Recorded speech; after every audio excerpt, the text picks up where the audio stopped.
In London, there is a man who screams when the church bells ring.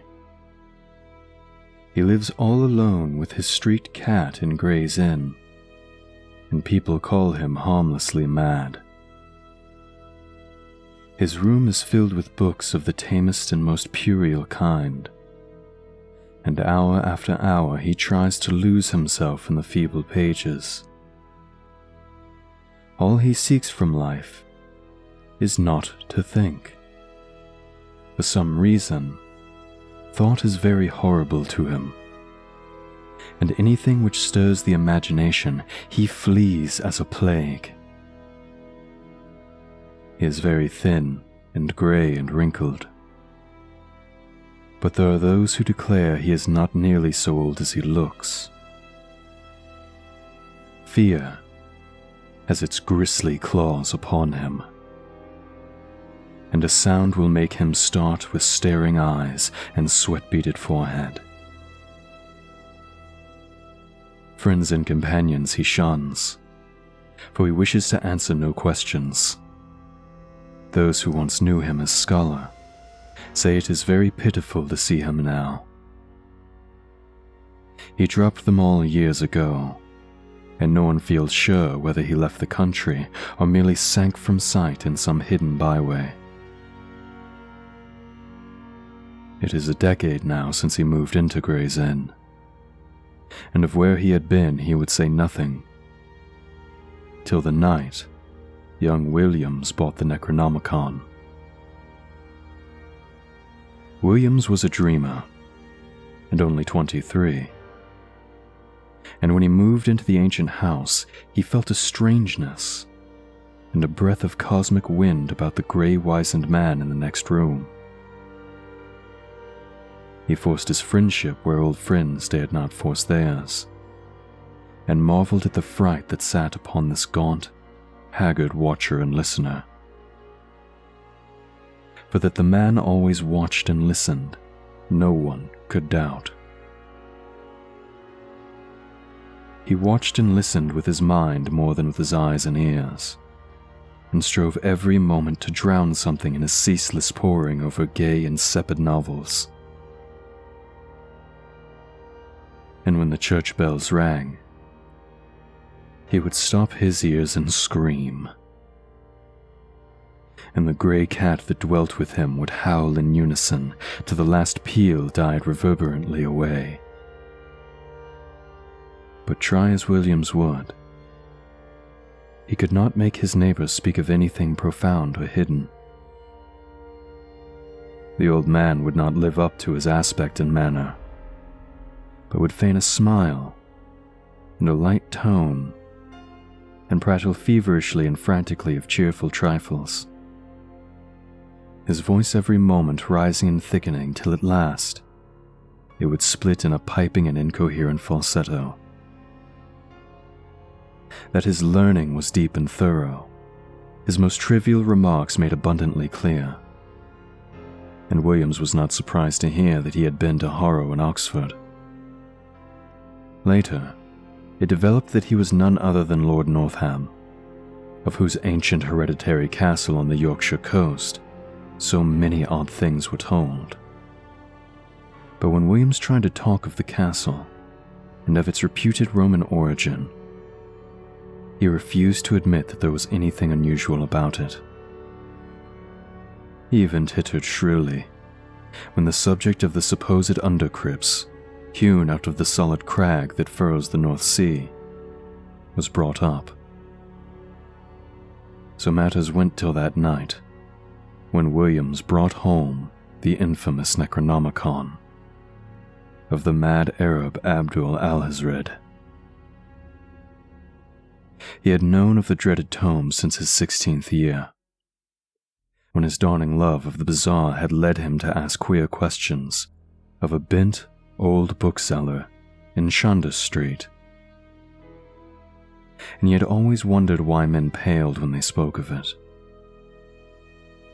The old bookseller had told him that only 5 copies were known to have survived the shocked edicts of the priests and lawgivers, that all of these were locked up with frightened care by custodians who had ventured to begin a reading of the hateful black letter.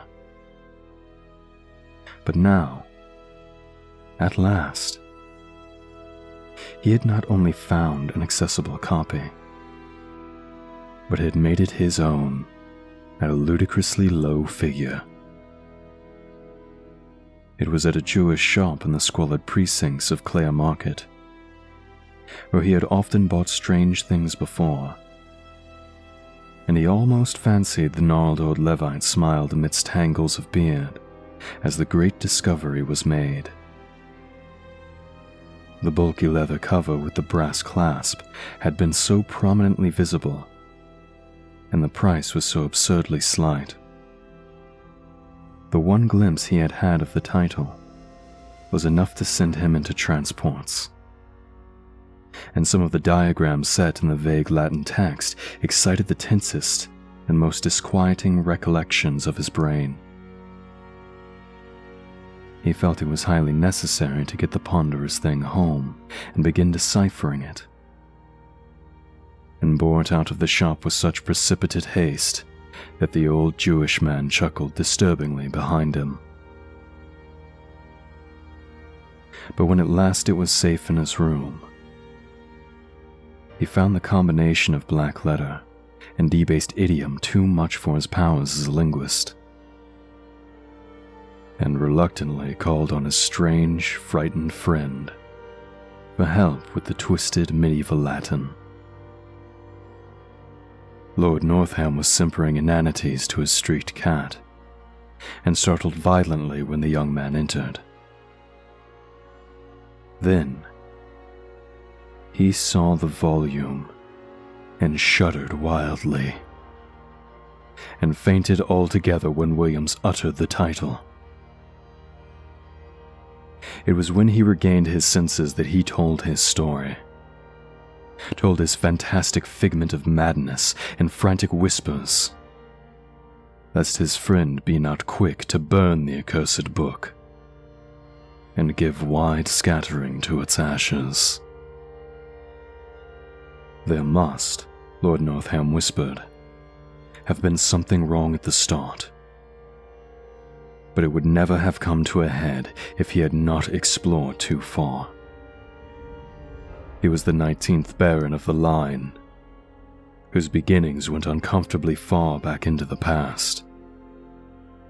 Unbelievably far, if vague tradition could be heeded. For there were families' tale of a descent from pre-Saxon times, when a certain Gnaeus Gibinus Capito, military tribute in the 3rd Augustan Legion, then stationed in Lindum in Roman Britain, had been summarily expelled from his command for participation in certain rites unconnected with any known religion.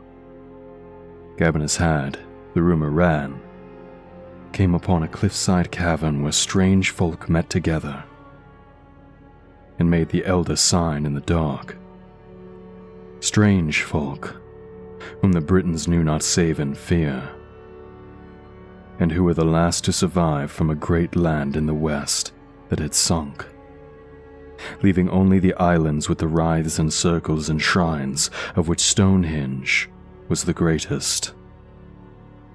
There was no certainty, of course, in the legend that Gabinius had built an impregnable fortress over the forbidden cave and founded a line which Picton Saxon, Dane and Norman were powerless to obliterate, or in the tacit assumption that from this line sprang a bold companion and lieutenant of the Black Prince whom Edward III created Baron of Northam.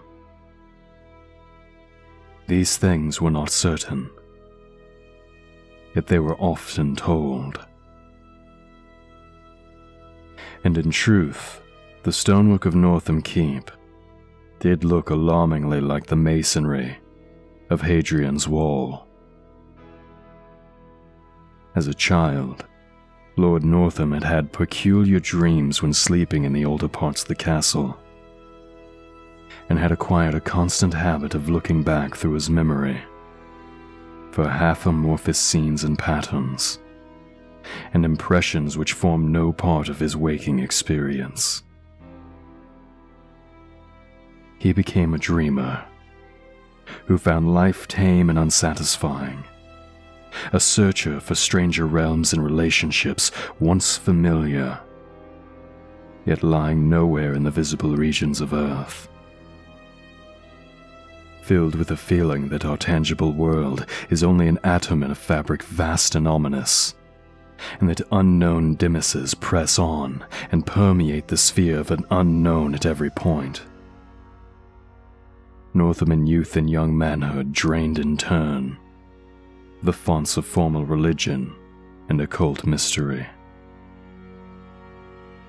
Nowhere, however, could he find ease and content. And as he grew older, the staleness and limitations of life became more and more maddening to him. During the 90s, he dabbled in Satanism, and at all times he devoured avidly any doctrine or theory which seemed to promise escape from the close vistas of science and the dully unvarying laws of nature.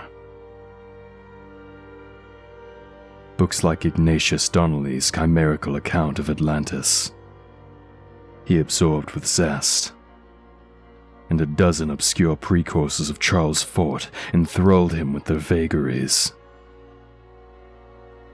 He would travel leagues to follow up a furtive village tale of abnormal wonder, and once went into the desert of Araby to seek a nameless city of faint report, which no man has ever beheld. There rose within him the tantalizing faith that somewhere an easy gate existed, which if one found would admit him freely to those outer deeps whose echoes rattled so dimly in the back of his memory. It might be in the visible world, yet it might be only in his mind and soul. Perhaps he held within his own half-explored brain that cryptic link which would awaken him to elder and future lives in forgotten dimensions,